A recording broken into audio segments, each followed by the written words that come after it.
সরকারি জায়গা থেকে সরকার আমাকে প্রত্যেক বছর 10 লাখ টাকা দিবে দান খয়রাতের জন্য। 10 লাখ এক বছরের জন্য। এক বছরে মাত্র 10 লাখ। মানুষ আছে প্রায় 5 লাখ। এখন আপনি আমার বুঝেন, আমি এনেই দিতেছি 5 লাখ। এই যে মসজিদ, মাদ্রাসা, ঈদগাহ দিব, সব মিলাই দিব 10 লাখ, বুঝছেন? তো আপনি শোনেন, আপনি 5 লাখ টাকা, এর মাঝখানে কিছু আমার বড় ভাইয়ের টাকা আছে। ওই যে দেখলাম এখন কথা বললাম, উনি ফ্রান্স থাকেন, উনি কিছু টাকা দেবেন। একজন আছেন আমাদের ফারুক ভাই, উনি কাতার থাকেন। এই যে আমি যার বাসায় থাকি, জাহিদ ভাই আছে।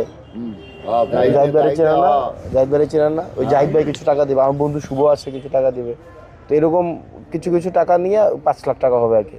তো এই 5 লাখ টাকা আমি আপাতত দেই মারছি আপনাকে, আপনি কাজ শুরু করেন। আর আমি আমার লিমিটেশন আছে। আর এখানে তো ধরেন আরও অনেকে আছে না, সাব্বিরদের ঘরটা দেখছেন আপনি? ওই ঘরটাও খুব খারাপ অবস্থা। সাগরদের ঘরটা দেখছেন? সাগরে ওই যে শালঘর গেছেন আপনি?